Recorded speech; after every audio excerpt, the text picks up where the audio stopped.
Thank you so much for showing up on this Saturday.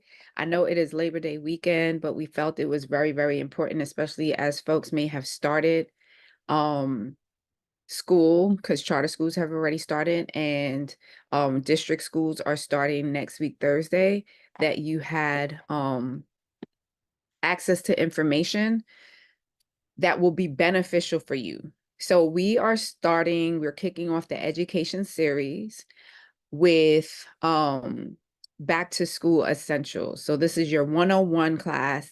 You have three dynamic educators who are here. I personally know them. They have worked with me in some capacity. We have known each other for decades. And so, I'm only going to bring you the very best.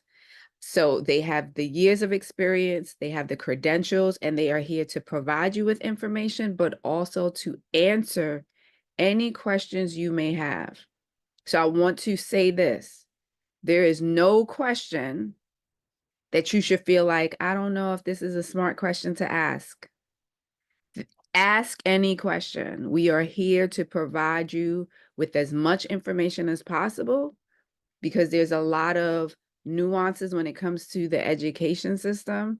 And the more you know, the more you're informed, people treat you differently. When you start asking the right questions and you look like you know what you're talking about, or at least you know somebody who knows what they're talking about.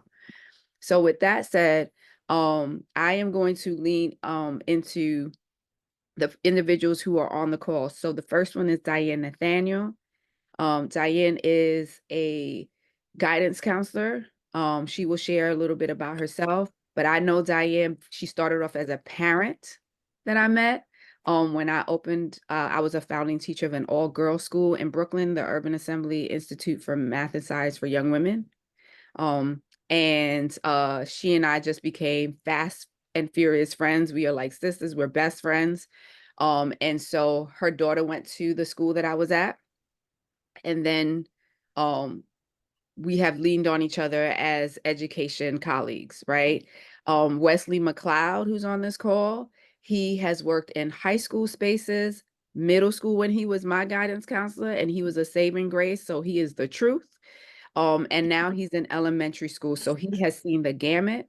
And then he has his own daughter. Diane has three kids of her own. So she has been through the school system. She has served on the CEC, which is the Council for Education Committee. So that's also important for you to know. And then Sharon and I, we go back from our days at Verizon when we worked for the phone company. That's right. Not your cell phone, but your regular landline. And then she became my founding teacher, special education. So that is her wheelhouse. That's the thing that she is known for. She's a parent of three children, two who are now adults, one who has become a teacher. And she has a son who is still in the education system, who she can also share her experiences because he's a different type of learner. Christian has his way of learning and he's exceptional, but he don't want to do all this other stuff, right? And many of you may know that with your own experiences with your children.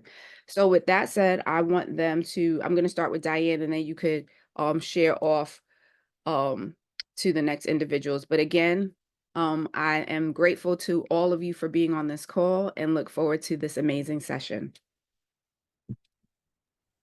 Good morning, everyone. I don't know that there's much left to say, right? Nadia's introductions, you just want to take her on the road with you when you have to go places. I don't really feel like I need to say anything else. I mean, I am happy to be here. We do want to answer your questions and we want to provide you with the most information so you can advocate for yourself and your child when you return. And there may be, if the conversation gets uncomfortable, you let us know because there are some questions I think I have that I would like to ask, but I want to share the experience of how different neighborhoods have disparities. And so you may experience one thing in one district and not the other. So we want to point you in the right direction so that equality goes through your school year, whatever you need. So feel free to ask me anything. I do have three children and I went through the entire gamut from like pre-K through college. So from a parent's perspective, I understand how frustrating it can be and know that it's not always the parent. We do know on the school side, it's the system. So just make sure the information that we tell you. I did have slides, but my computer is licensed through the DOE, unfortunately, with Microsoft. So while they're doing this new security update, I can't even get into my Google Drive, but I will give you information where you just write it down, take some notes. So if you do need to get pen and paper, I promise you, we're going to give you information that you'll need to refer back to. So just take some notes, and we hope that you walk away feeling more empowered than when you jumped on this call.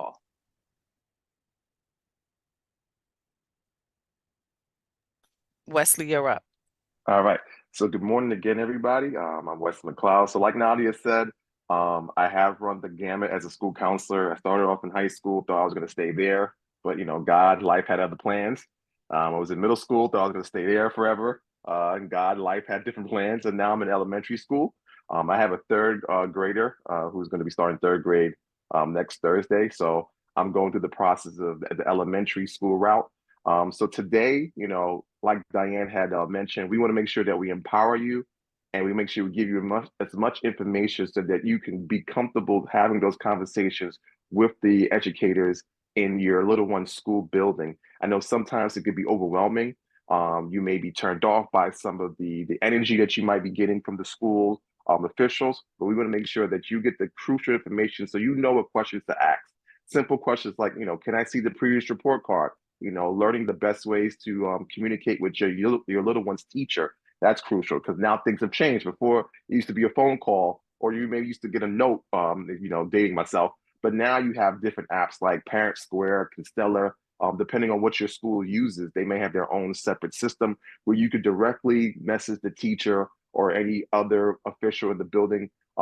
Learning how to use those applications because now we're moving on to like technology. So we just want to make sure that you are empowered, you have the tools, you feel comfortable asking those questions. I know you may have some past trauma or past experiences with school officials where they weren't so nice to you, they weren't so forthcoming. But being able to work around that and learning, all right, this is what I need to know to advocate for my little one, and making sure that I have the right questions or even just any questions that I could ask them and getting answers for those questions that I may have. So we're very glad to be here on this call with you, and we look forward to hearing from you guys and what concerns and what questions and what things that you may want us to help you work on.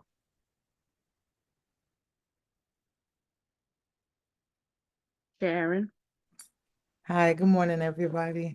So, as Nadia said, I've been working with her for a long time, and I focus mostly on the special ed sector. So, anything related to IEPs, how your children learn, their rights, your rights as a parent, how to make sure that they're getting the services that they need, and the best questions to ask. So, I'm going to deal with that realm of your questioning, and I hope to learn a lot more about the struggles and the things that you need help with. So Diane, if you want to share.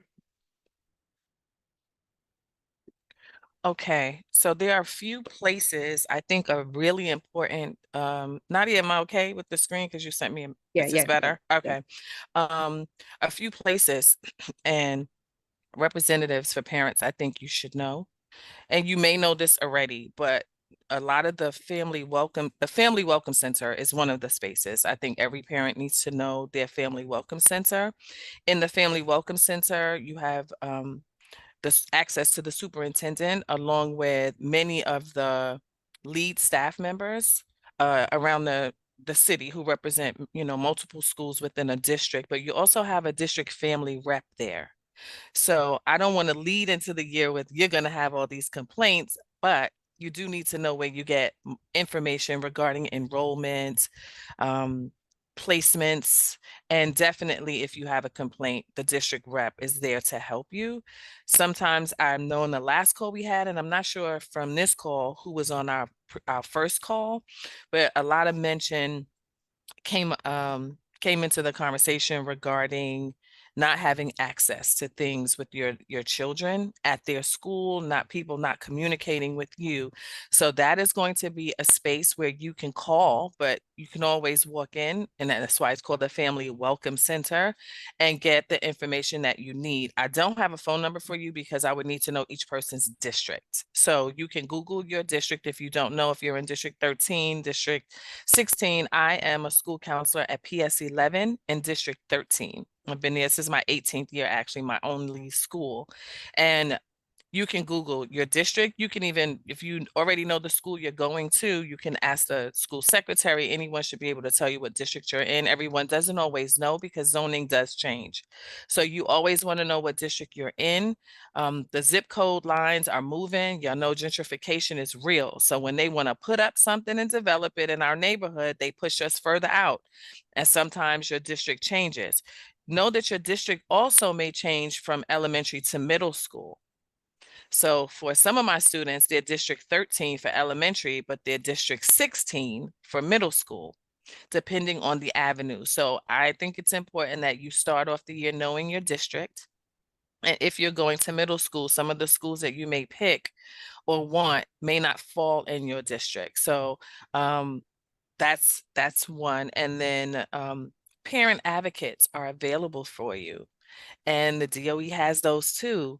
And charter, I'm not so sure, so I don't know who on here is a charter school parent, but they're SUNY charter, or if they are DOE charter, they also have representation for you.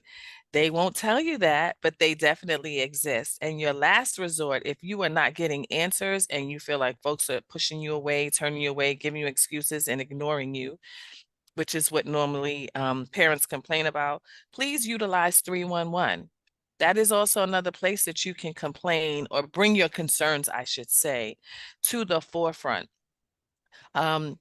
And those calls go directly to the district family advocate that I told you about. So don't feel like your concerns will always go unheard, but definitely heard Wesley say communication with the school definitely has changed, and we put those in the chat.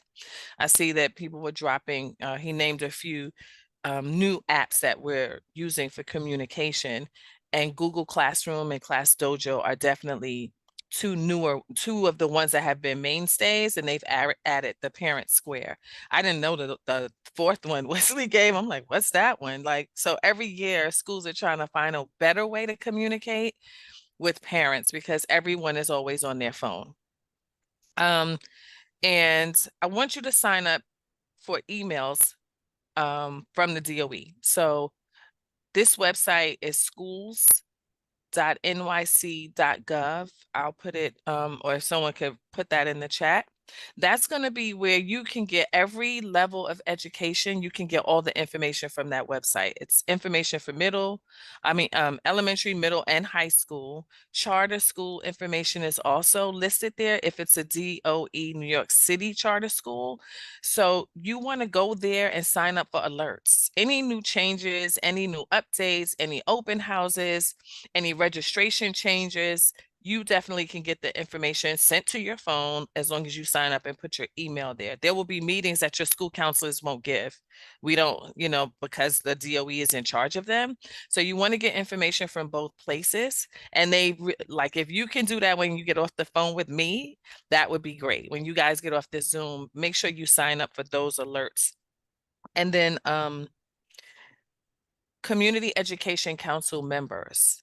So again, that goes according to your district, but you have a Community Education Council, which represents parents as well. So that is another resource for you if you have a concern, and it really represents your entire school.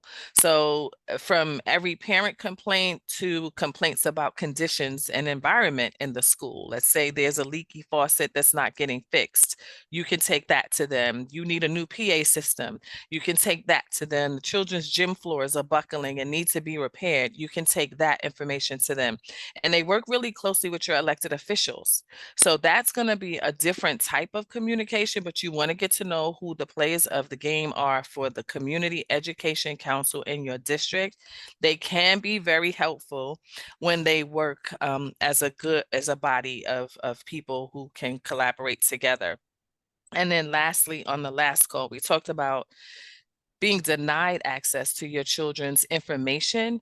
I think that on the flip side, me working in the school, and I provide counseling related services to students who have IEPs and are mandated for counseling, along with the rest of the school population who does not require school counseling. And so I have 962 children registered this year, and I only have me and one other counselor. Right. So you're going to pray for me as we go into the school year, right?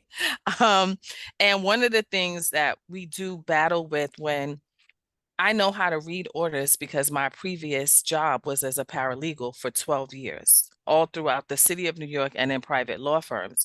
So I can understand the language. Sometimes we have parents who come in with the court documentation, whether it's a restraining order, it might be an order of protection, it may be a divorce decree. And those stay away orders through ACS, which are really the ones that are difficult to have to say the parents stay aways are itemized in what parents have access to and what they do not have access to. Most of the times we don't know the situation before the order comes through the door.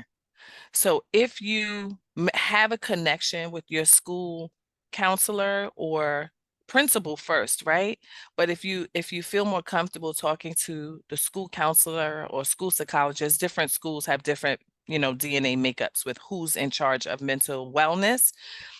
Please let us know, because if you have someone that you do not want to have access to your child, there needs to be documentation that comes with that so it can be attached to the blue card.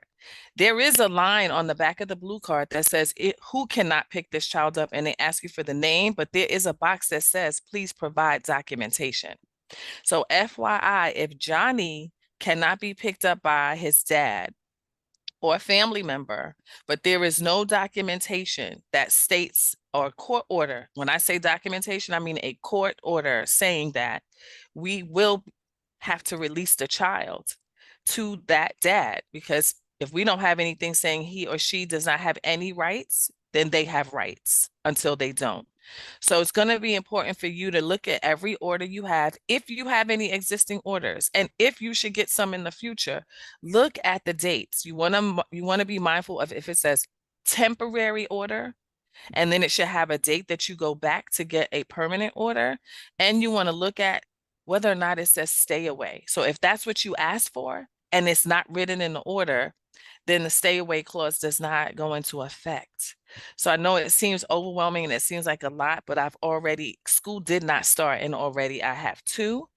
And I've had to send parents with expired orders back down to the courthouse. And the last thing you want is to be nervous all day. We have parents coming picking kids up early because they're afraid that something's going to jump off in the middle of the school day if there's no order in place. So if you are being denied access and there's no order in place, you should have access to your children's education, their IEPs. You should be able to talk to the teacher. You should be able to see a report card. So it works in the reverse order. If you are being denied because of whatever your situation previously was, you need to get it updated for yourself as well, and make sure that everyone knows you do have access to your child. So don't be afraid to talk to us about that. But I know sometimes people seem apprehensive when they hear the word formerly incarcerated, or they hear ACS previous. I had a previous ACS case. Those are things that will help us approach how your child may have been in a traumatic environment or experienced this trauma. And we want to be able to assess the babies and make sure no one's penalizing them for behavior versus talking to them about why they may be acting out.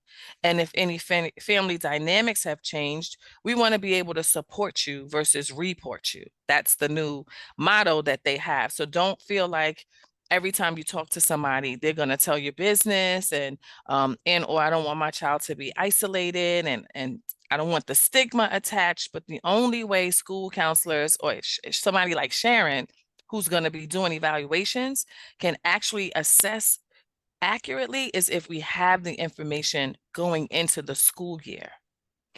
Once we put kids in classrooms and the babies get acclimated to their teacher and their friends, it's going to be really difficult to say, oh my God, this child needs to be in an integrated co-teaching team class. Meanwhile, they're sitting in a class that is not that, and then they've got to be moved. So please try your best to be honest. People of color move on energy.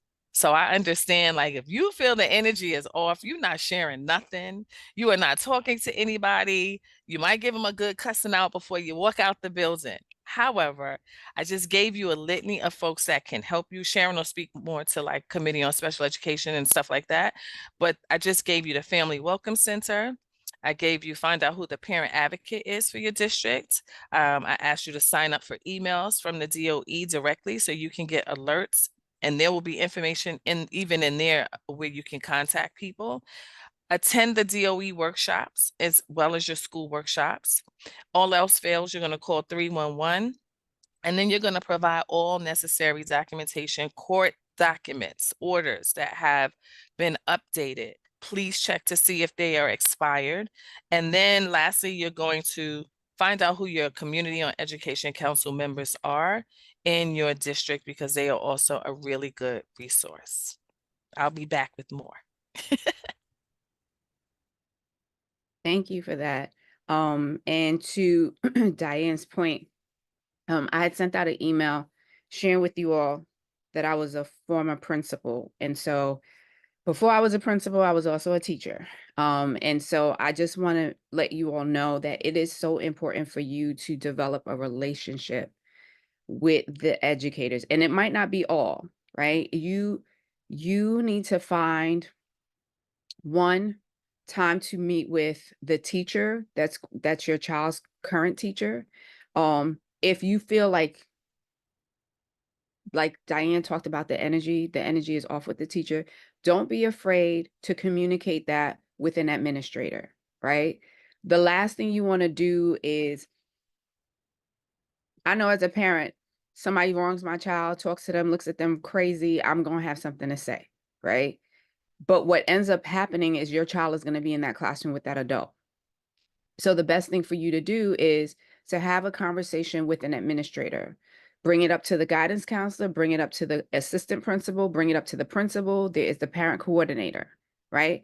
You have 4 people you can talk to, and you want to schedule a meeting if there are any concerns when it comes to any teacher. But if you are good with the teacher, ask them for their email. If they have a phone number that you can communicate and contact with them, because I know, like, I've gone through stuff with my daughter, I was married, I had an ex-husband, and she was going through things emotionally that would just show up, right? And I needed a village outside of just the home to be a support and to be mindful when her behavior changed. And she would be good 99% of the time, but it would be the 1% something happened. It's getting near Father's Day. She saw one of her friends' fathers come to pick them up, and so she's having a bad day. They could recognize that. They could talk to her, and then they would reach out to me so that we had an awareness. We were all speaking the same language, right? So I just want you to be mindful of that. And when you're good with a teacher or an adult in the building, they can become an advocate for your child as well, because they become the go-to person. So in the school that I opened, the kids had different adults that they would go to. So maybe they didn't want to talk to Sharon and they didn't want to talk to Wesley, but they wanted to talk to Candace, who was the parent coordinator, right? They wanted to talk to the director of programs. Some of them just wanted to talk to the secretary, Miss Carol, whoever the adult was, and she could speak on their behalf in meetings. Or she can go to that adult and just say, I just want you to be mindful. I spoke to the child, I spoke to the parent. These are some of the things that's happening. A school is an extension of the community. And when it doesn't reflect that, and you feel that your child is unsafe, then you go to the superintendent. You have a right to call 311 to make a formal complaint, and the issue has to get resolved within 24 hours. So you have choices and opportunities to get your child what they need, but you as a parent to get the respect and be treated with dignity, because your children are the gift. And without them, schools can't run because they need them on their budget. I'm just gonna keep that honest. Okay. Wesley. Yes, well said, well said. So I'm gonna come from this perspective. September is a hectic month for the DOE employees and staff members. I'm not giving them excuses, but it is hectic. So if you have a little one in a public school or even a charter school, there's certain events that are going to come up that you could take advantage of, especially establishing that communication and that relationship with someone in the school building. So you don't want to go on the first day of school if you're a DOE parent and be like, "Hey, I want to talk. I want to have a meeting with the teacher." That won't work because the teachers they're coming back next week and they're trying to get their lives in order. But that will be a good day, especially if you're in a public school on the Thursday, to just let your face be seen and just say, "Hey, I'm so and so's mom.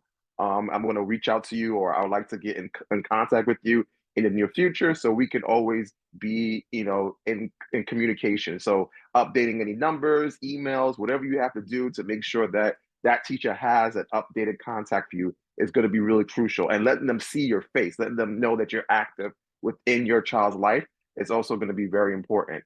So that's something to look into. So in September, there are going to be some opportunities for the DOE families who are on here who have a student in public school. We have September 12th. That's when we're going to have our first parent teacher conference if you have a little one in elementary school. So obviously they're not going to get a report card or anything like that, but they are going to, most schools, elementary schools, including the one that I work at PS9 in Prospect Heights, we're doing a curriculum night where we invite the families in. You get to see the curriculum that your little one is working on. So you can get an idea of, what they'll be doing throughout the school year. And that would be a great opportunity if you have an elementary student on this call, any families here, you can ask the teachers, what can I do as a parent to help my little one when they're not in school? Is there any books or any resources they can use, while they have some downtime, that they could help support them in the classroom as well? For high school and middle school, it's going to be September 16th. That's going to be the parent teacher family night that they're going to be having for for the middle and high school portions. And for charter schools, they'll have their own days where you'll come in and you'll be able to meet with the teacher and meet with the school staff to talk about, what's going on in their school. Every school is different in terms of the charter school, so they may have different dates. So that's why I couldn't give you a date for that. So those are some dates you're going to have to look out for. Something you also may want to consider, if you already have a little one in the public school setting or charter school setting, and you didn't get the report card. Let's say June came, everybody's in a mad dash to get to summer vacation. Yay, we're free for the summer, but you didn't get the report card, so you don't know what's going on. You don't know what grades they got. You could ask for those things when school starts. You may not get it that same day. They may take a couple of days to get it to you. But you could ask the school secretary and the DOE, you could ask the parent coordinator, the school counselor, you could ask an admin, "Hey, I didn't get my little one's report card. Can I get the report card?" One test result, if they did take a state exam, if you want access to that, you can get that information as well. It may take a little while, maybe like a week or two, but you could ask for it and you can receive it. So those are things that you can ask for, so you can get an idea where your little one is at the moment, what grades they got last year, what should they focus on, and you can take that previous report card if they have one. So if you have a little one in kindergarten and pre-K, you're not going to get a report card. But if it's first, second, third, fourth, and fifth, you definitely will get a report card and upper grades. You could ask your current teacher, "Hey, they struggled in math. What could they do this year to improve their math, proficiency? What can they do with reading and writing?" So you can use that as basically your guide to ask those questions to the current teacher in terms of what could be done to help them. Another thing you have to consider, and September, October, it's going to go by real fast, and then we'll be in Thanksgiving, it seems. If you have a little one who's currently in the 5th grade or the 8th grade or a senior in high school, these are some things you have to consider is if they're a 5th grader, they're going to have to do their middle school applications. Those middle school applications are going to come out in October. Everything is online now, so you're going to have to use the My Schools website. Your parent coordinator and your school counselor of your school will provide you with the information on how to log on to My Schools and how to use it as well. And it also works for middle school students as well. So they're going to say, you know what, you're going to have to start visiting middle schools for your elementary school student. And then for middle school, they're going to say you have to start to visit high schools for your middle school student. And then for your high school student, they're going to say, well, you're going to have to talk to your high school student about going to college or doing a trade school. You know, what are their options? So those are going to, your school should be setting up meetings or having workshops for you guys. And there are district workshops as well, where you can go and they'll give you the information, and we can provide information as well, in terms of how to navigate that process, because it can be very daunting, especially, you know, if you're not familiar with the process, you know, because, you know, you're not doing a paper application like when I was younger and your mom or whoever your caregiver filled out a paper. You're now doing an application online where you have to put in a code and you have to know what school code relate to that school, what programs you're applying to, how many schools you should be applying to, and, you know, just the ins and outs of the process of applying to middle school, applying to high school, and also applying for college for your little one if you decide that's the route they want to go to. How are you going to pay for college? Financial aid, taking the SATs, you know, taking, you know, the ACTs and the differences between those two. So really, you know, understanding that those things are coming up if you have a little one in that situation in those grades, that you're going to have to really be in communication with the school counselor. If your school has a college advisor, some high schools have college advisors to help you with that process, and helping your little one move on to the next stage in their life. You know, so it's exciting for them if they're fifth graders, they're eighth graders, they're 12th graders. It's very exciting, but it's a lot of work that they don't tell you that has to be done beforehand to get them to prepare for that next journey in their life. You know, so those are the things that you have to look out for in September. Like Nadia said, energy is key. So if you can find that one person in the school that you can get along with, that gives you a good energy back and is very honest with you, you could ask those questions. You can get the support from the individual schools that your little ones are in, currently as well. So, you know, don't be afraid to ask, you know, because, you know, that's what we're here for. We serve the community. We want to make sure that we serve the families as well. So even if you meet one person, maybe your child's teacher that's not so receptive in terms of the energy, you know, if you find another person in the school building and saying, hey, you know, I had a question about homework, for instance. How much times a week do they get homework? I know when we were younger, we got homework every day. Schools have changed. Sometimes schools, teachers give homework 3 times a week. Sometimes they only give homework on Mondays and Fridays. You know, everything has changed. So you want to find out, you know, that first day of school for my DOE families, you know, you'll get a class list from your teacher. You should be getting a class list where it breaks down what they're going to be doing for like month to month, what they should be focusing on. You may get one each week. You may get one monthly. It depends on the teacher and the school, where it basically breaks down what they're going to be doing in the classroom for that year and each subject that they have. Um, and in middle school and in high school, you might get a syllabus, like, you know, where it shows you, the teacher's telling you, all right, for this month, we're focusing on this. Next month, we're focusing on this. So making sure you go through your little one's backpack, because sometimes they'll give it to them and they get crushed up with their chips and juice bottles. But you want to go in there, uncrumble the paper, make sure that you see what the teacher gave them, going over the breakdown of what the year is going to look like for your little one. So those are some tips that I would say you could follow. It is going to seem like a lot, but if you pace yourself, you can get through each stage depending on, you know, where your little one is and what grade they're in terms of better communicating with the teacher, finding someone that can support you in the school building. And if you have like questions about IEPs or anything of that nature, you know, making sure you know how to ask those questions and who you should contact in your given school. And Sharon could speak more to that in terms of the special education part and how to start that process if you have a situation, where you feel like your little one needs those services. The one thing I'll say before I give it on to give it to Sharon is you have to be honest with yourself. I know school's a lot different than when we were, you know, and I'm gonna be very transparent. I know when I was younger, special education was just that room where you put all the bad kids. That kid was off the chain. You put them in that room. You let them stay there and destroy everybody. It's not that anymore. It's a service. It's, you know, to make sure that we know that every child learns differently, and it's okay to have an IEP because you're getting the right services for your little one to make sure that they can learn the best way they can. Not everybody does not learn the same. I don't learn the same. I'm a more visual learner. I'm learning that as I'm getting older. Like I got to see things and I can play around with it, and so, but everybody, some people are tactile learners. They have to touch things in order to learn, so, some people have photographic memory, so they can see things and they can just remember, they can just get it like that. So understanding that, your child may have a different learning style, which is perfectly fine, but making sure that we get the support that they need is going to be very crucial. And the earlier you do it in the school year, the better it will be as they transition throughout the school year. So those are some things that you should, look out for in terms of, getting yourself situated for the beginning of the school year. It is going to be hectic those first 2 days for my DOE parents. Charter school, maybe not so much because you may have started this past week. But as the weeks go, getting the communication with the teacher will be one of the first steps to help you understand, what your little one is going through.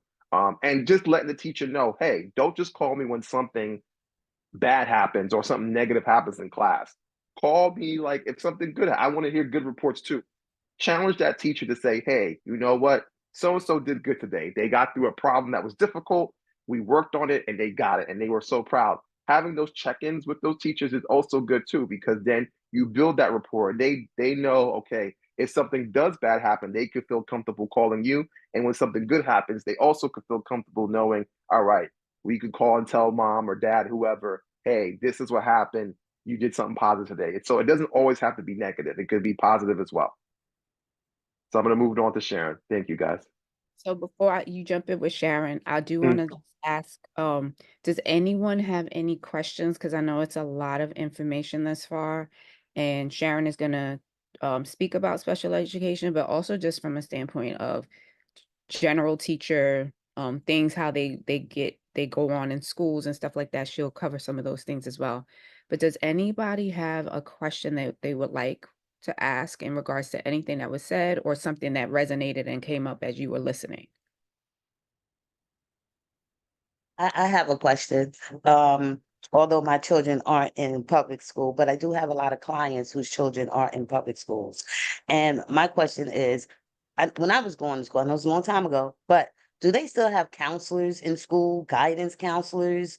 Because the one thing that Wesley mentioned that kind of is concerning is the fact that a parent has to go find someone that they can get along with, and it shouldn't be that. They should be able to approach anyone in that school without the fear of that person. So is there a designated person? Because I know with mental health, we have the ombudsman.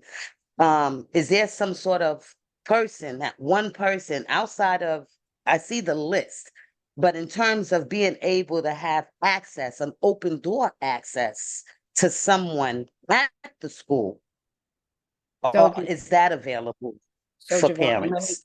so thank you so much for that question. And let me say this. There's guidance counselors in every school. It's mandated. Every school has to have a guidance counselor. Some schools may also have a social worker. All schools must have a parent coordinator. When we talked about finding someone that you feel you can trust and you feel that you can speak to, we're just speaking of the realities of the school system, right? Like I could tell you, yeah, there's all of these people in a school, but many of you who are on this call know the experiences of going into schools that don't provide quality education, that the environment is not inviting, that you find that you are having to battle adults to get information for your children. Every school should be open and welcoming, and you should know who the individuals are who are your point of contact. So when we started off, we did address that here are the people that you can speak to. You can speak to the guidance counselor if you have any issues, if you have any concerns, if you want to know where your child is at in terms of their academics, if you want to know additional information and support, that's your first person that you can contact, right? But there also is the parent coordinator who's supposed to be the liaison in case you can't get in communication with the guidance counselor. Because the reality is that in some schools, there are too many children in terms of child to guidance counselors ratio. Diane just said there are 900 plus kids in her school. There are only 2 guidance counselors. So she has 900 plus kids. There are going to be kids who have IEPs that have mandated counseling. So through federal law, she has to meet with those children before she meets with any other children because that's mandated. If she fails to do that, it's a compliance issue. Then there could be a parent can sue because she wasn't or he wasn't met with Diane, right? There technically should be at least 4 guidance counselors in her school, plus a school child psychologist. But that's not how the Department of Education is set up, right? So if you cannot see the guidance counselor, then you're supposed to have the parent coordinator. There are some schools that are community schools, so there is also a community coordinator who you could speak to. If you can't meet with the community coordinator, then you could always leave a message with the secretary, and the secretary will then share this with the principal or the assistant principal. But if you know or have access to them, you can also meet with them or send an email. So we were just giving you the options. And here's the reality. I have served, and everyone who's an educator on here have served for over decades. And I'm going to tell you, every school is not created equal. When I opened my school, there was already 1,700 schools. There was no need for me to open up another school. However, I opened up my school in Brownsville. So there was a need because the children who we were servicing weren't getting their needs met, right? And how I created the school was that every adult had to be all hands on deck. And if a parent didn't feel comfortable, they knew that I was the first line of defense because my door was always open. That's It was the right. first door that was open, right? So they could just pass by my door and say, hey, Principal Lopez. But you go to some schools, you never see the principal. You have to go through the secretary. You got to schedule an appointment. And so as parents, I always say this, your children are a gift that you bestow into a space, but you have to be a partner in education. And there are some people in schools who would rather you not show up because they don't want to answer to you. They feel like just let us do what we do. That's not how it works. We are in partnership. You might know the academic side of things, but I also know my child and I want to be a part of it. So I hope that answers your question. And for anybody Yes, it does. Yes, it does. Thank great. you. Thank you, Doc. Anyone else have a question? Anyone else? Okay, there were a couple of things that I just wanted to share about what Wesley had said. So we will be hosting articulation in October. Articulation is as you prepare your child to apply to another the next level, right? So elementary goes into middle school, you have to do an application. Middle school goes into high school, there's an application process. And then when they're in high school and they're going to college, that's another process, right?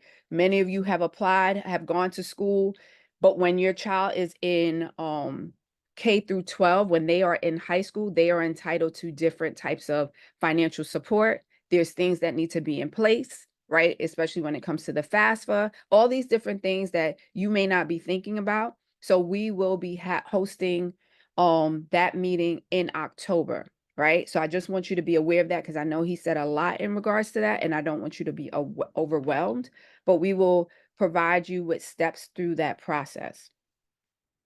I want you to be mindful. It is very important to be part of PTA, right? You don't have to serve on the PTA committee, but you do need to show up, right? Because a lot of times what happens is I used to tell my parents, don't show up for graduation. Don't just show up for graduation. It takes a lot for us to get to this point here. I know sometimes the PTA, the times that they may have the meetings are not feasible. But that's also because a lot of parents don't show up and say, hey, this time slot doesn't work. Is it possible to consider doing it on a weekend? We used to have PTA meetings on Saturdays and during the week because I knew that there were parents who could not make it in the evenings. So we used to make sure to accommodate having PTA meetings on the Saturday as well. because the PTA is ran by the board of the PTA, not by the principal. So if the PTA says to me, we need to meet the needs of our parents, I have to oblige them. That's my responsibility. Okay. There's also the school leadership team. So you can be a member of the school leadership team, and that's where the principal, staff members who are, whether it's teachers, also like the community coordinator, the parent coordinator, and parents sit on this committee. They discuss curriculum. They discuss the functionality of the school. There are decisions that are made. There are goals that are made. So if you have the time and the capacity, it's after school, you can join the SLT, which is the school leadership team. The other thing is that I want to say that is very important is to check your children's book bags. Check your children's book bags. You know how much you bought. You know how many books you buy for your children. You know how many pencils and pens that you should have. And if they haven't asked you for any and you got the stash, the question is, so where you getting how are you writing? What are you writing? Where you writing your stuff, right? That's the first thing. The second thing is you want to see that they're writing things in their books. Because sometimes we tend not to remember. They're quiet, they're in their room, they may be on their computer, they're not getting into trouble. And then when you open up their book, they have September 15th, they have September 17th, then there's October 1st. What happened in between? So you want to know, like, even if you don't know the content, you don't know what they're supposed to be learning, you want to see a new page with a date, you want to see an objective, and you want to see some notes. If you don't see anything in their notebooks for the different subject areas, you then reach out to the teacher. You want to know what's going on because the teacher as well should be checking notebooks, but they often can't because if they are overpopulated in the classrooms, they get overwhelmed, they're trying to get through the curriculum. That's where your partnership as a parent comes into place, okay? You want to ask your child, what did you learn today? Just pick a subject. What did you learn today? They should be able to tell you. And then you should be able to look in their notebook and see that it corresponds. Again, you don't have to know all of the things of what they need to know, but you should be able to see that there's learning happening. My mother is not from this country. She didn't know what I was supposed to learn. She has a 6th grade education, but what she knew was, I better see some writing in this book. And when I speak to your teacher, they better tell me that you did well in class. So I am telling you as a parent, make sure you check those notebooks periodically and just have them, just sit down with them. Tell me what you learned today, what you've been learning. Which teachers do you like and which ones do you find like, it's kind of not like the teacher you really would want to, that you feel it. Just ask them like that and they'll tell you because they're very honest. And when you start to hear a pattern, if you hear any concerns, do not hesitate to schedule a meeting, to ask, to talk to the teacher. Because sometimes your kids are experiencing things in classrooms and they often feel like, because we have said in the past, go to school, don't come back with nobody calling me. I don't want to hear that you got in trouble today. So we kind of set the precedence that the other adult, they are, they take my place as your parent. And so you have kids who won't say anything because they think like, I'm gonna get in trouble if I say something, or my parent might not believe me. Now, I know we all have great relationships with our kids, but there were times that I used to tell my daughter, so this is not what's supposed to be happening in the classroom. And she would look at me and I was like, Tanae, I'm a principal. I know what's supposed to be happening in the classroom. And she would fight me tooth and nail, but mommy, that's what the teacher said. And I was up at the school with the principal and the teacher, and I'm like, I don't understand why you're teaching this. Please give me the relevance. But that's because I knew the content, right? I'm saying to you, you don't have to know everything, but you can just sit there and say, if you find that your child is not comfortable in a class or they're not learning, make sure that you're communicating so that you can have the best information to support them. Charmaine, I see your hand. You have a question? Yes, hold on. Can you hear me? Yes. So I stated, like, this doesn't pertain to me. My son is 20 years old. Yes. However, how do I assist? I have a neighbor, right? She's illiterate. how do I assist as part of the village that's supposed to help empower this child when, I don't know how to say it because she doesn't participate, and actually they can tell her anything because I was helping her do her application for SNAP. Your son is 15 years old. You still don't know how to spell his name. So it's like, how do I assist? Because every time I go to visit to see the little boy, he's in the room playing a game, and he's autistic. He's been in the same school because they've moved around, but he's been in the same school. And I think her thing is, oh, well, Miss So-and-so, they know him. But what about what you know? Like, my whole thing is, especially the world that we're living in, this little boy is coming on, he's supposed to be graduating from high school. Like, what does he do from here when you have a parent that can't even support you? Like, how do I support? I'll let any of the educators share before I share. Thank you for sharing that, and thank you for being a part of the village to take responsibility for our neighbors, right? That doesn't exist anymore in this world. Now people are afraid to speak to other people about their children or to the kids. ASD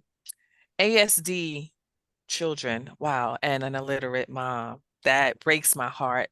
Well, one thing, I don't know how open she is to suggestions, but there are adult learning centers where she can go get help to read. So if you are willing to recommend that and then help her get signed up for it, that has to be the start, because otherwise, you're right, the system is going to take responsibility for her kid.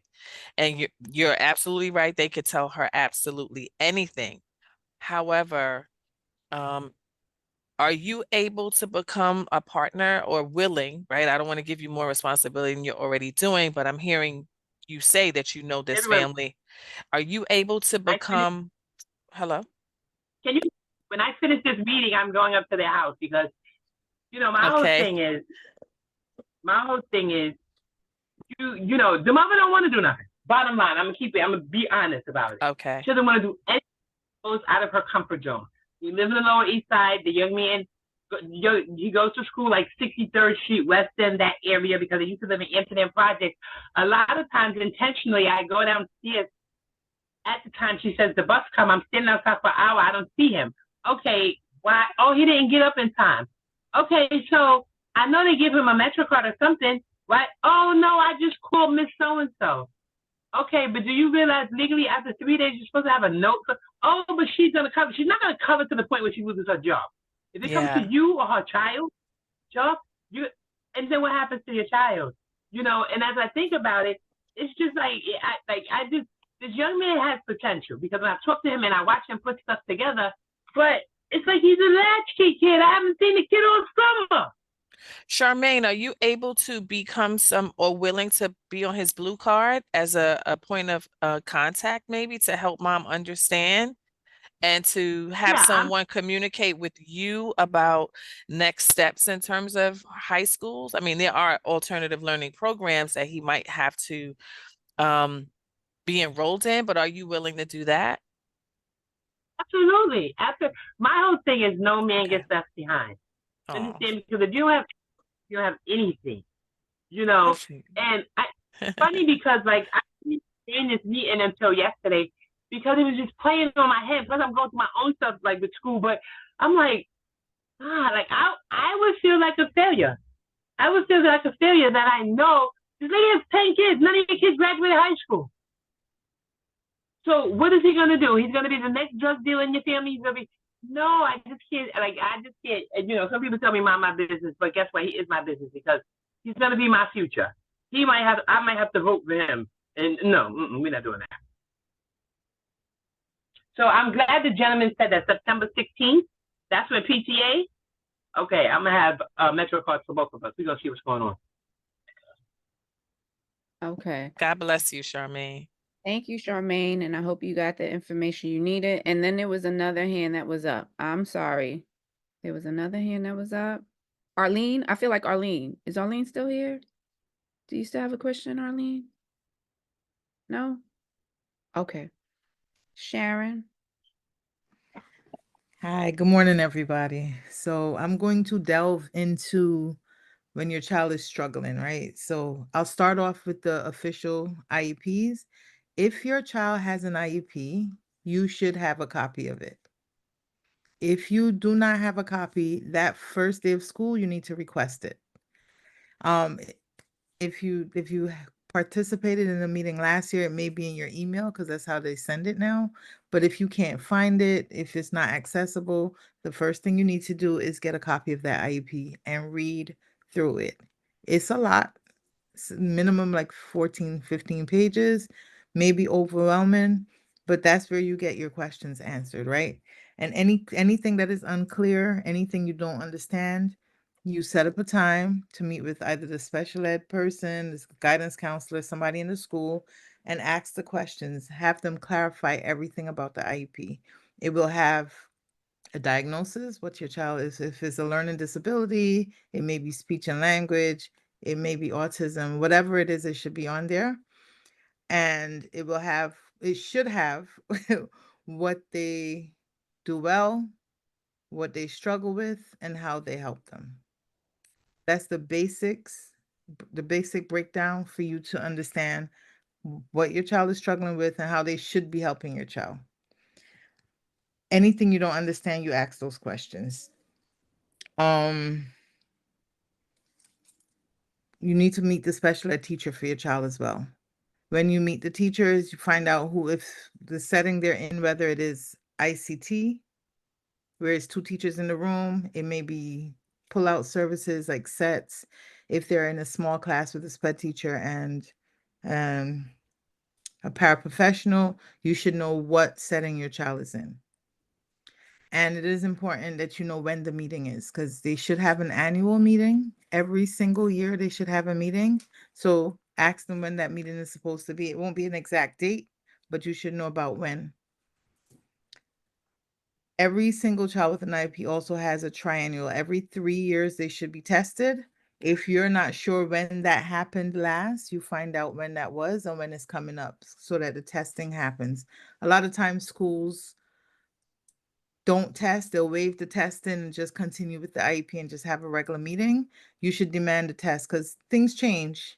After 3 years, you don't know what progress your child made, if they need different services. So make sure you advocate and have that testing done when it's supposed to be done. All right, the other side of it is sometimes we have children that don't have IEPs, but we do notice that they struggle. It is important that if you notice things like your child is failing classes consistently or they don't understand, you notice things in your child in terms of how they're reading or how they're doing math, and you want an evaluation done, it is your right. You ask for it, and there's a process. You have to write a letter requesting it, and they have a window. They have 60 days to get the testing done and decide if your child is eligible for an IEP. So, I'm old school. I write everything down. So if you write that letter on the 1st of September and you give it in, you write in your calendar 60 days from then. By then, well, 30 days from then, you should have gotten some kind of communication from them. They should schedule, the social worker should be having a meeting with you, and they should be testing your child. It is important for you to follow up if the child is not doing, if the school is not doing their due diligence, right? So it is important for you to make sure that if you sent a letter, that they're following up, you ask questions, you make a phone call. If you have any concerns that come up within that time, you contact the school. You are their advocate. You are the one that is responsible for making sure they get what they need. So if they're struggling or if you're not getting the communication that you need, you reach out to the school. If it's not the guidance counselor, if it's not the parent coordinator, and you have to go directly to the principal, do what you have to do. And you are entitled to a parent advocate. I'm not really sure Diane or Wesley can help with that. I don't know how they get in contact with them initially if they didn't have one before, but that's somebody that is the liaison between you and the school, can help you with the questions and help you with the information that you need. And then if you have any questions, if you need assistance in understanding your IEP outside of the school, we can set up specific times to do that, to make sure that you understand.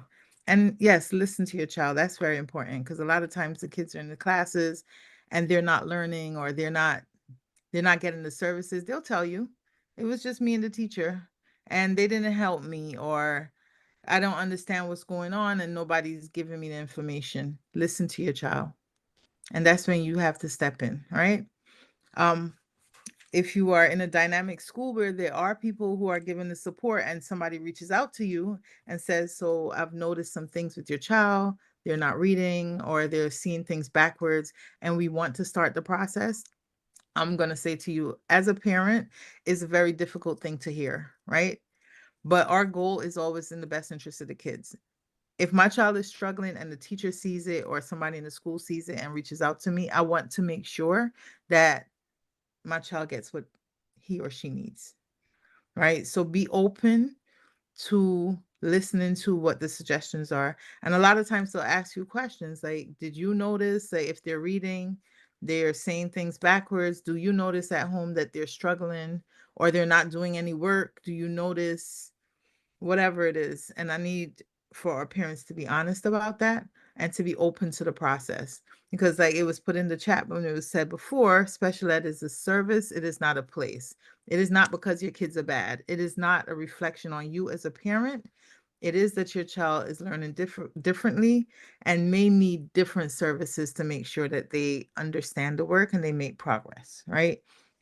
So if a school reaches out to you and says, so I've noticed these things and we want to start the process to get them evaluated, be open to it.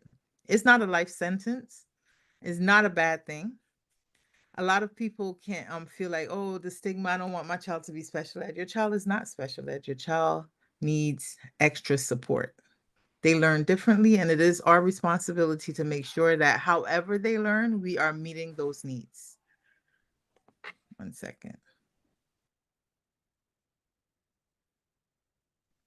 Sorry. So be open to the process. If they do call you and say, we may have some concerns and we want to have them evaluated, and stay on top of it. Just make sure that they get the testing that they need and whatever. And what I was saying is that it's not, you may not agree with what is the findings are at the end, right? So you do not have to agree to have the IEP, but be open to the process. And just like if they recommend something that you don't agree with, you vocalize that, and then the school is responsible for finding alternatives. If your child is going into a class, I need you to be present, whether it's you or somebody representing you. If you need some assistance, make sure you visit the classes, see what the room is like, see what the dynamics are. If they're recommending a different school, go visit the school. Because some schools you may hear they're not so great and they don't support the kids. If you go and you don't feel like that's a good fit, you continue to search. So you don't have to accept whatever they give you. It is your responsibility. It does take a lot of work. Sometimes it's tedious going to 3 or 4 different schools, but that's for your child. You have to do the work and make sure that you find what's the best fit for them. All right. And then I'm open. A lot of the special ed questions may come later, and I'm here to answer any questions that you have. Did I miss anything, you guys think? No, I think you covered. Perfect as always. So far, does anyone have any questions? Any questions? And it doesn't have to just be with what Sharon asked. Do you have any general questions about how to prepare for the school year, what things you should know?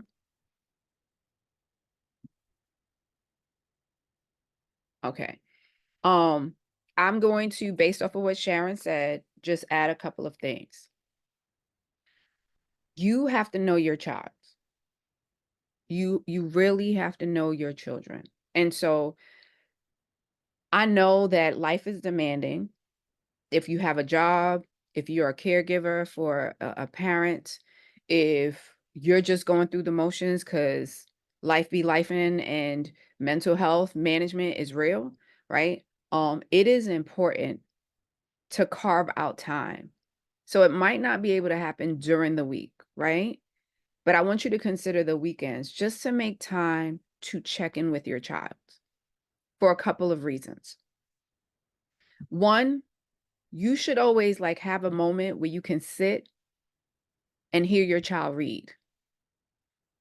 You should know from the time that they were younger, even as they become older, just have them read. And I know it feels like, well, you know, if my child is 14, why am I having them read?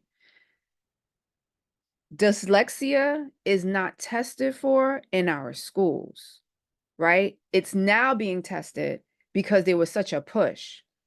But there are a lot of young people who are dealing with issues of not reading well, issues of when it comes to math, it's a struggle, and it's connected to something that is beyond their control, right?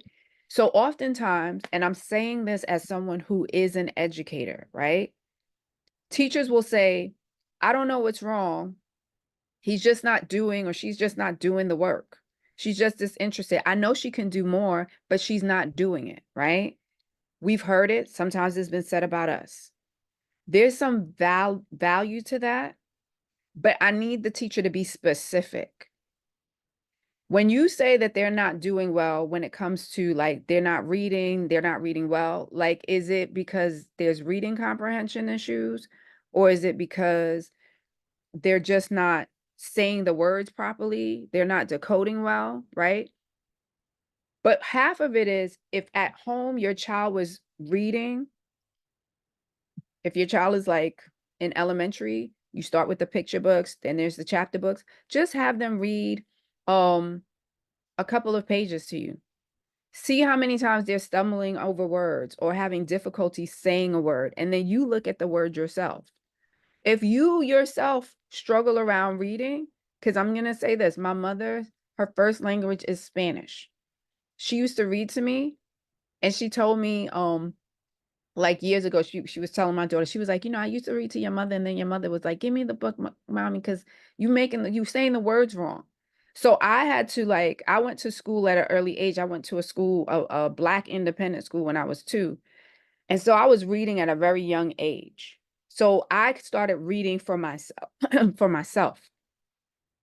My mother could read and jump, you know, hoops around me in Spanish, like, because that's her first language, right? So you may not know certain words, but you should know the cadence of how your child reads.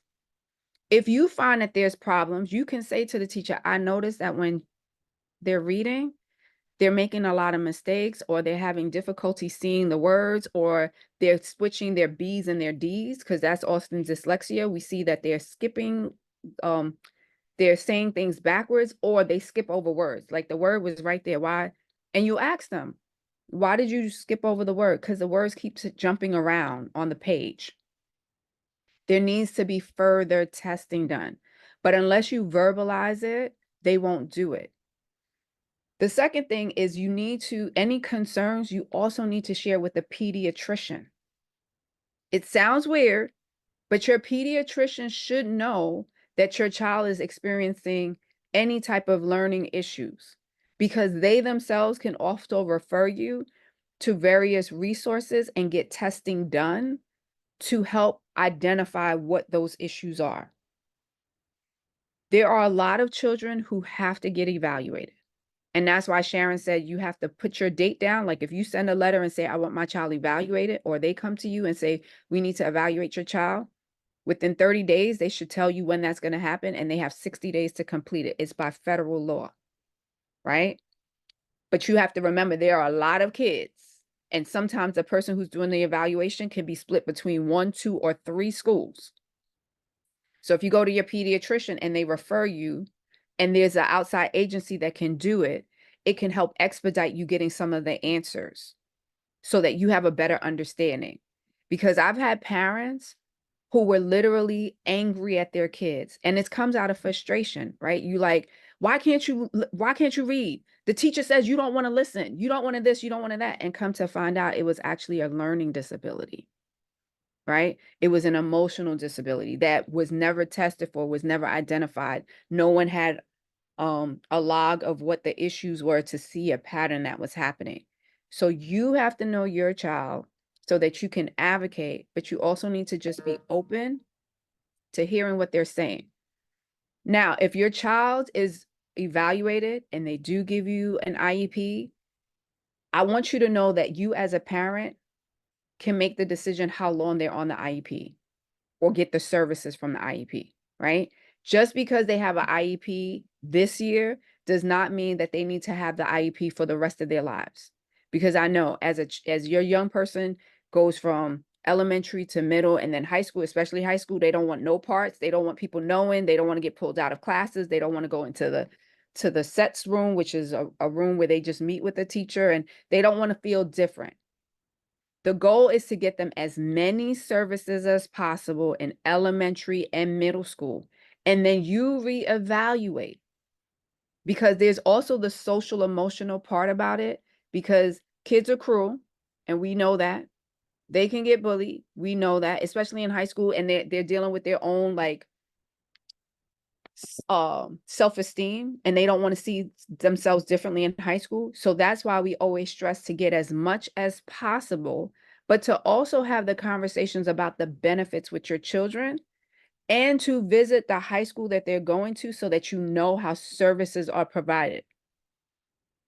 Every scholar we had at our school who had an IEP continued on with their services, but that's because we also knew the schools that they were going to continue the services with fidelity and treat them with dignity and respect. So you knowing that makes it easier for your child to transition in another space and not feel like they are going to be targeted or feel uncomfortable. But you have to know for your children. And I think that was the last key part. Is there any other concerns that folks may have as you're thinking about going into the new school year? Any questions or experiences you want to share that we could support you through as you prepare?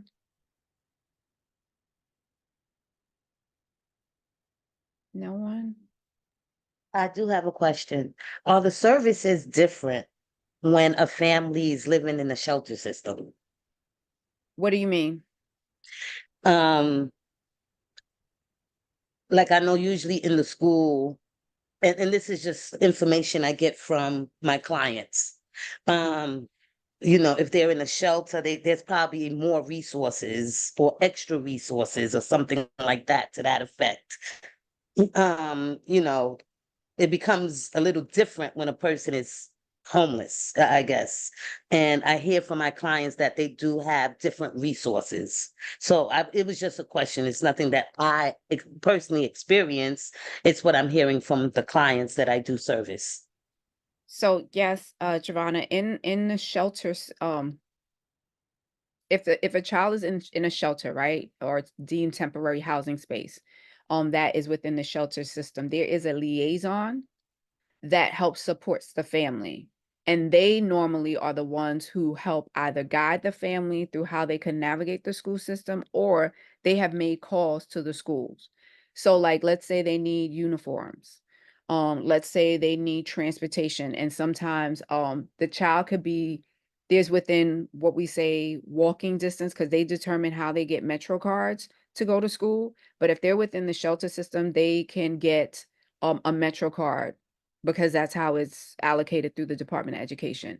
If the school has any activities, there is funding that is allocated for the child not to incur that expense, because there's literally money that is budgeted and required by the principal to set aside for children who are in temporary housing, right?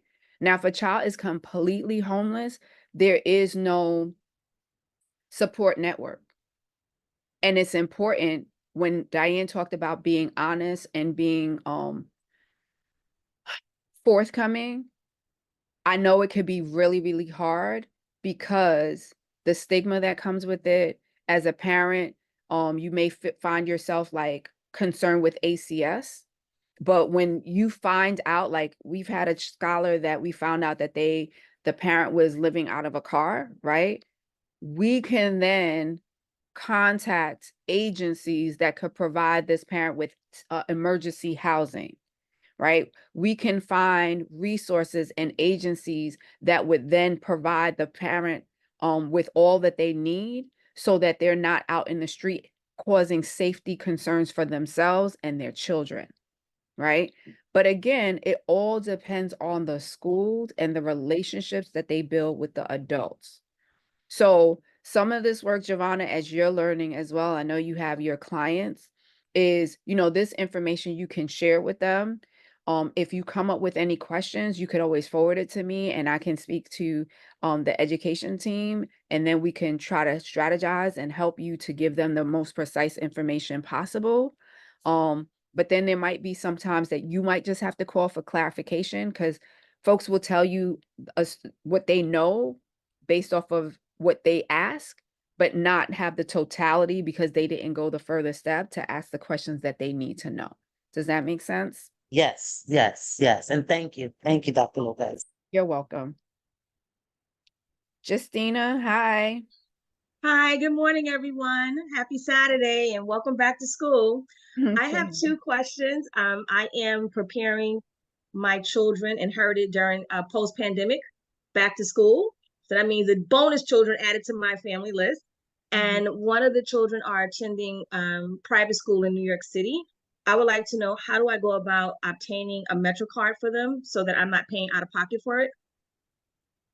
So I'll answer that first question. When they're in private school, there's no way of obtaining a Metro card for them. Okay. So the DOE doesn't cover that cost for the Metro card? No, because they're in private school. Okay. Would they also be eligible for like an IEP evaluation? You would have to speak to that institution about that process. So one Okay. of the things that you have to consider when you have a child in private school, they're not mandated to provide special needs services, because they are a private school, right? They set up their own structures and they can say to you, we don't have the capacity, nor are we going to pay for those additional services. And so you would have to find a school that's specific to those needs. So their private schools are not mandated by law because they're not receiving funding that's connected federally or state. It is through parents payments of tuition. Tuition. Okay. And my last question is, I am completing the New York State Peer Mental Health and Recovery Program through Hurry the Harp. And one of the tools and resources that I'm learning about is supportive education and housing. So I'm sort of adopting that philosophy in my home. Is there a way where we can create education consultants to work with the family at least once a month to see how we integrate the new children in the family and put a plan in place so that they're successful? So you're asking if CCF can do that? Like, we're willing to pay for it, but I want to partner with someone where they understand both the inside of the education and then also families that are impacted by CPS or families impacted by COVID-19 or separation, divorce, things of that nature. So that's a workshop that we do want to provide. So I know we're supposed to follow up. There's a lot of emails that came through because we've been doing the automation. So I'll definitely follow up with you because we did need to schedule some time to further explore what you just said and the other things. So just give me to get through the middle of next week and then I'll circle back with you, okay? Sure, and I'm looking to personally pay because as I mentioned before, I inherited children. My niece, she lost both her mom and dad during the pandemic. Then I have another niece, they're going through some family struggles. And so this is overwhelming for me. And I'm looking to partner with a consultant so that we can to create an individual education care plan for each one, and also whatever supportive services that they need, because I'm also working with other families in the process and we have to bring everyone on board so we have shared common goals and not competing agendas. So just to be clear, CCF wouldn't charge, right? Because that's not our how we operate. But understanding that what you're looking for is something that most parents should have just in general, an education plan for their children. And that's something that the team could support around, right? And so it's similar to IEP where you kind of look and identify what the needs are of this child and then try to like tease out what are the supports that would go with that. But it's just creating that framework so that you're aware of how to utilize it. So once you go through it, it's something that you can help somebody else go through, right? Yes. So now that we have this information and understanding what your needs are, it's something that we can take back and discuss. And with anybody who's on the call who can benefit, you can also go through it for yourselves, because you should have an educational plan, or at least know what you want for your children. Because there are a myriad of things, which circles back to a lot of the work that Diane had to do and Wesley as guidance counselors. Your children who are in the school system are dealing with a lot, right? Just, we think about ourselves as adults, but there's a lot that our children deal with, especially as it relates to us as adults, right? There are traumas that they've experienced, whether it's through your circumstances or just circumstances in general, right? Living in New York City, living in certain neighborhoods, being exposed to certain things. Every family member is not supportive. People say things. There's a lot that goes into being a young person today. They have access to social media. They have access to information on a consistent and continuous basis that makes them question themselves, right? And then you have a lot of young people in this day and age who are exploring their identities, right? And if you come from a certain day and time and have firm beliefs, and your child is not who you thought or wanted them to be, but they trying to be as authentic to themselves, there's a struggle. And it's hard as a parent to have these conversations and be accepting when there's a way that you've been brought up. It's really hard to deal with a child who doesn't learn the way you want them to learn, or doesn't present like the way you want them to present in terms of levels of intelligence. Our kids are dynamic and creative in their own respects, right? But society says this is the norm. And when they don't fit into that norm, we start to question that. So it is important, when you can't manage that, to have someone that can support you. And in that work, the guidance counselors really come through, right? And so you want to establish a relationship. If your child is going through something, a crisis, especially if you saw something over the summer, if you pay attention to them during the school year and they seem withdrawn, they don't want to go to school, they're complaining all the time, they're making up symptoms. My stomach hurts, I'm tired, my head hurts, they're calling you in the middle of the day. You need to ask questions and even bring it to the attention of a guidance counselor, because they could be dealing with depression, they could be dealing with bullying, they could be dealing with a number of things that, because again, as a parent, you start thinking about, you don't got no real job, you just got to go to school, right? Because that's what we default to, because we've heard that. But they're going through a lot. And so they may need intervention. As Wesley has said to you, it is not a reflection of you. It is not that you failed as a parent.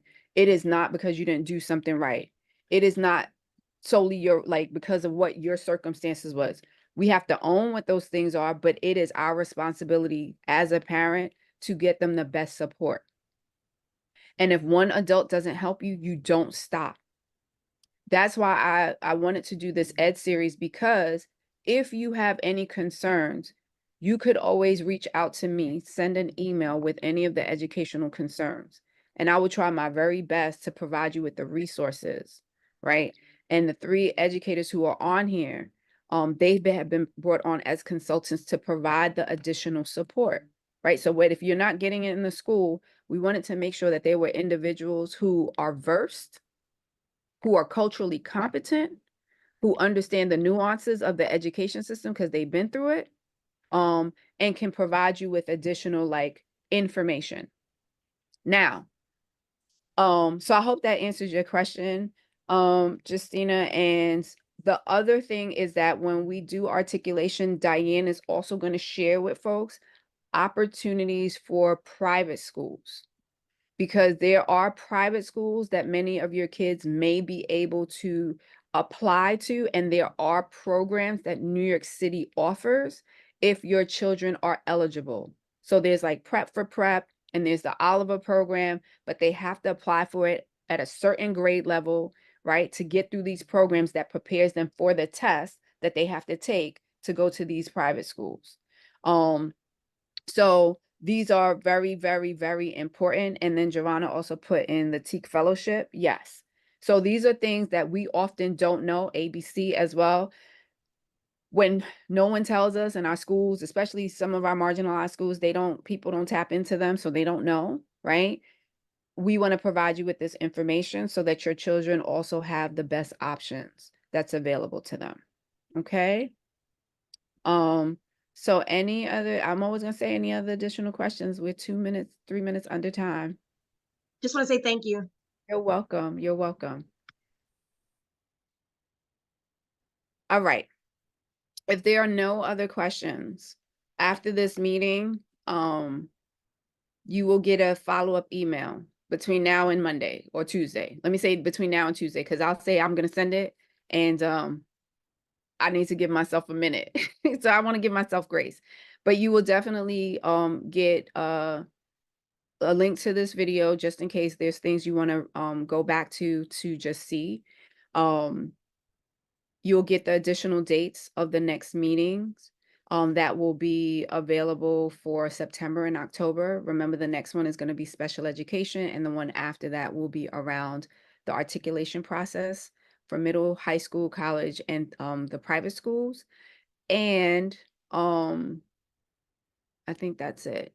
Oh, and then if you have any questions, specific questions that you didn't feel comfortable asking on this call or came to you after the fact, you can just send them to me and I will respond to you to provide you with the best information as possible. I thank y'all for showing up. I thank you for spending time. I really appreciate you. And I want to wish you all a fantastic rest of your day. Enjoy this last official summer weekend. Get out. And I wish you all the best with your young people as you head into this school year. Have a great one, folks.